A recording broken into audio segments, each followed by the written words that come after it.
Hey guys, it's Kay from KS Anonymous, and I am back today with day 2 of our Halloween week celebration, spooky stuff, whatever. And today we have a post from r/NoSleep. So if you were planning on going to sleep, the name of the subreddit suggests perhaps you shouldn't. Anyway, let's go ahead and get into it. I found out the horrifying truth of why sleep exists. We never remember the exact moment we fall asleep. Sure, we remember the minutes leading up to that moment, reciting our grocery list, listening to our spouse snore, replaying an embarrassing moment that happened 10 years ago. But can you recall the exact moment you fell asleep last night? Or how it happened? I've always found this odd. We remember when we wake up, and sometimes we even know the reason. A bad dream, a car honking outside. But how do we fall asleep? What happens in that magical moment that pushes us into dreamland? Nobody knows. It's a mystery. A little black hole in our memory.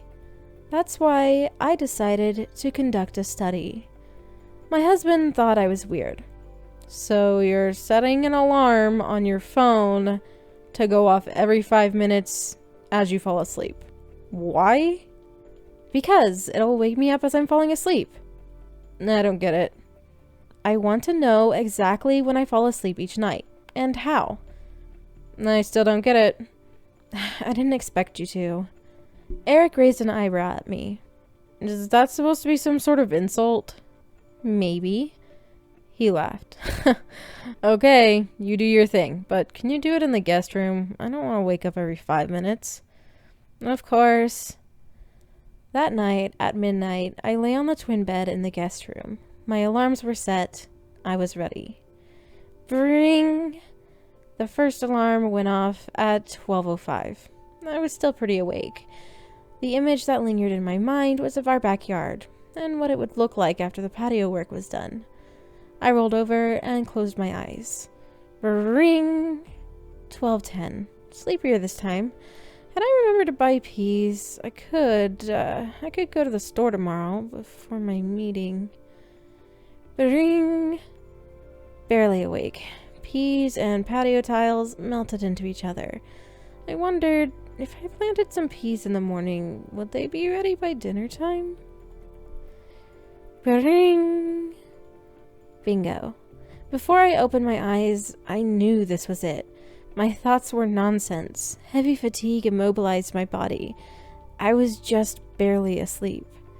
But something felt wrong. It was more than just fatigue keeping my body still. I felt pressure on my chest, as if a dresser had been pulled on top of it, and my forehead stung as if someone was pinching it. My eyes flew open.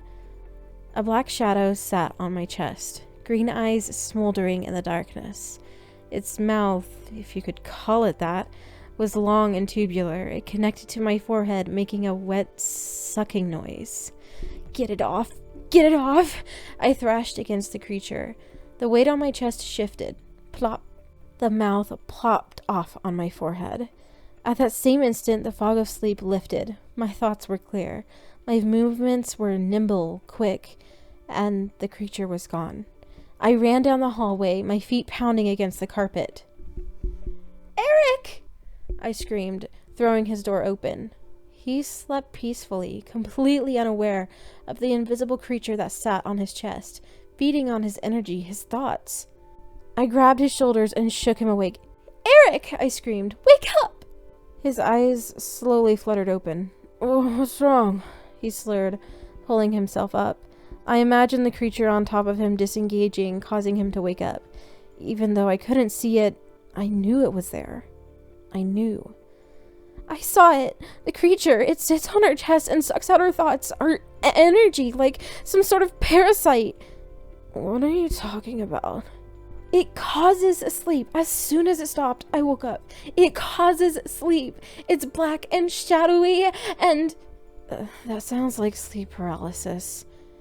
He wrapped his arms around me and pulled me into a tight hug. I'm so sorry. I know it can be terrifying, but it isn't real. It wasn't sleep paralysis, Eric. It's a nightmare then, but don't worry. You're safe with me. He pulled me tighter, rocking me gently as if I were a child. Tears streamed down my face as the pieces fit together in my mind. Sleep isn't some restorative function encoded in our DNA. This creature, this thing, causes it, so it can feed on our thoughts, our energy, like some sort of parasite. A parasite that has existed since the beginning of time, living with us, evolving with us, present in every country, every home, every bedroom. We just never see it, because no one remembers how they fall asleep. So a good job to the author of that one. Pretty engaging, not as some of the other ones were a little too much for me to share with you guys. But I thought this one kind of hit that right. For those of you who scare a little easier, you might be needing to listen to some calming noises as you rest tonight. Anyway, I hope that you enjoyed day 2 of our little series. If you did, go ahead and drop a like and let me know your thoughts in the comments below.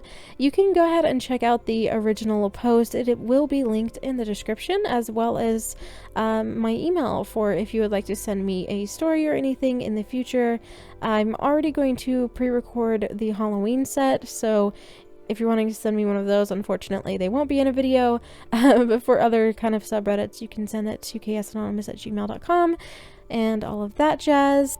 Real quick, I would like to thank my patrons. Up on the screen, you should see my face palmers and my crazy K's. Thank you so much for supporting me in that way, and I will talk to you in my next video. Bye!